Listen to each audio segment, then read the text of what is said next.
नाग पंचमी की सबसे फलदायी कथा जरूर सुने। नाग पंचमी सावन महीने के शुक्ल पक्ष की पंचमी तिथि के दिन मनाई जाती है।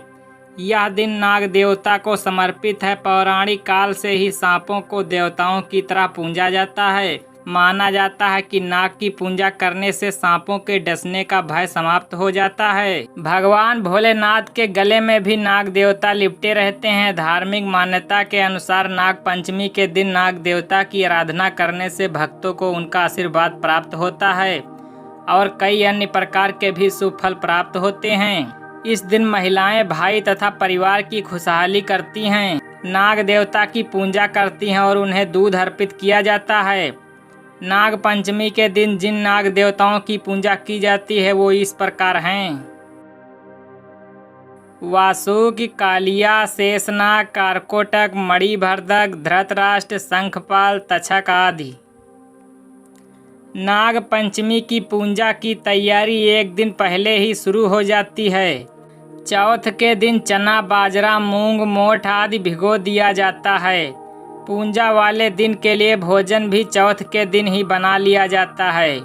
पूजा के बाद यह ठंडा भोजन खाया जाता है। नाग पंचमी की पूजा विधि: सुबह जल्दी उठकर घर की सफाई और स्नान आदि करके स्वच्छ वस्त्र पहने।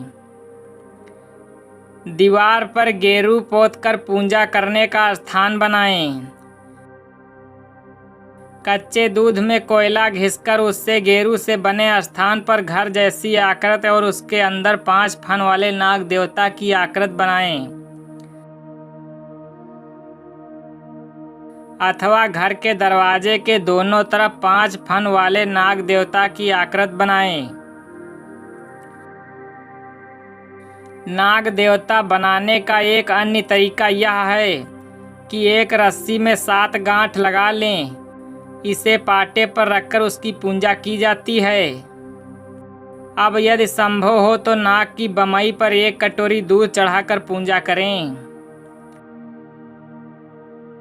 बमई ना हो तो दीवार पर बने या पाटे पर विराजे नाग देवता की पूजा भी की जा सकती है। पूजा के लिए रोली अक्षत से टीका करके मोली, पुष्प, गंध आदि अर्पित करें। भीगा अनाज, धान, खील, दूर्वा, खीर या दूध, मिठाई आदि अर्पित करें। आरती करें। सास या जेठानी को भीगे अनाज, मिठाई तथा यथाशक्ति रुपये का बायना पैर छूकर दें और आशीर्वाद लें। नाग पंचमी के दिन धरती नहीं खोदनी चाहिए। नाग पंचमी की कथा: एक सेठ के 7 लड़के थे। 7 विवाहित थे। सबसे छोटे लड़के की पत्नी सुशील और बुद्धिमान थी। उसका कोई भाई नहीं था। एक दिन बड़ी बहू सभी को साथ लेकर मिट्टी लाने के लिए गई। वह खुरपी से मिट्टी खोदने लगी। तभी वहां एक सांप निकला जिसे बड़ी बहू खुरपी से मारने लगी। यह देखकर छोटी बहू ने कहा, इसने हमारा क्या बिगाड़ा है, इसे बेचारे निरपराध को मत मारो। यह सुनकर बड़ी बहू ने उसे नहीं मारा। सांप एक तरफ जाकर बैठ गया। छोटी बहू ने उससे कहा, हम अभी लौट कर आते हैं, तुम यहीं रुकना, जाना मत। यह कहकर वह सबके साथ घर चली गई और वहां काम काज लगने से भूल गई कि उसने सांप को रुकने को कहा है। दूसरे दिन याद आने पर वहां गई तो सांप वहीं था। वह बोली, मुझे क्षमा करना भैया, मुझसे भूल हो गई।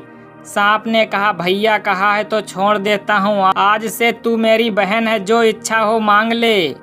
उसने कहा, मेरा कोई भाई नहीं था, मुझे भाई मिल गया।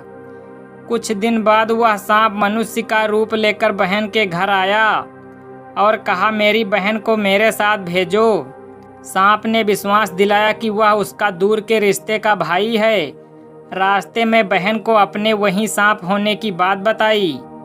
सांप के घर पहुंचकर वहां का ठाट फाट देखकर हैरान रह गई। एक दिन सांप की मां ने कहा, मैं एक काम से बाहर जा रही हूँ, तू अपने भाई को दूध पिला देना। उसने दूध दिया, वह गर्म था। सांप का मुंह जल गया। यह देखकर सर्प की माता बहुत गुस्सा हुई।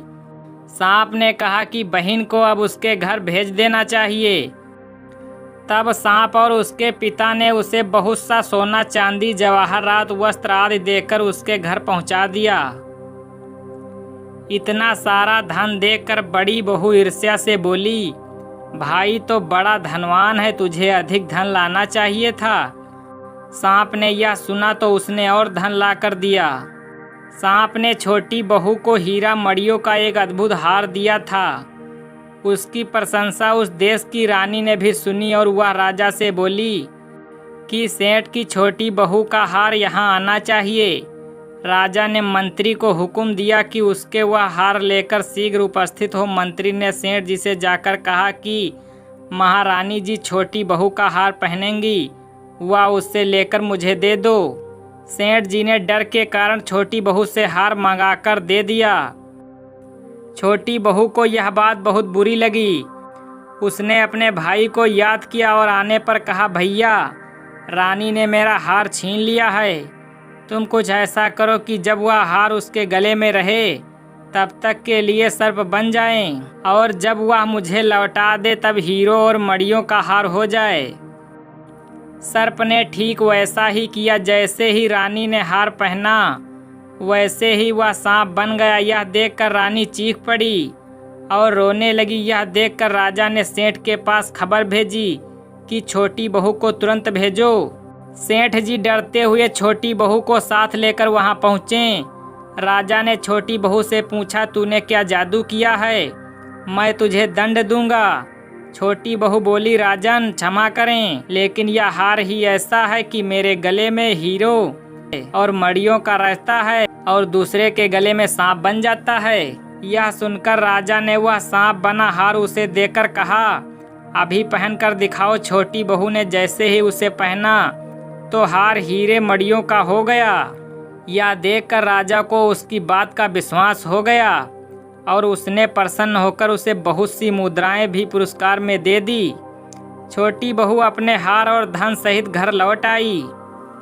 उसके धन को देखकर बड़ी बहू ने ईर्ष्या के कारण उसके पति से कहा, उसकी पत्नी के पास ना जाने कहां से इतना धन आया है।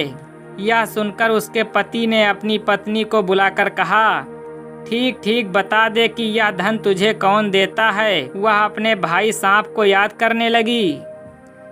तब उसी समय सांप ने प्रकट होकर कहा, जो मेरी बहन के आचरण पर संदेह करेगा उसे मैं खा लूँगा। यह सुनकर छोटी बहू का पति बहुत प्रसन्न हुआ और उसने सर्प देवता का बड़ा सत्कार किया। उसी दिन से नाग पंचमी का त्योहार मनाया जाता है और स्त्रियां सर्प को भाई मानकर उसकी पूजा करती हैं। बोलो नाग देवता की जय।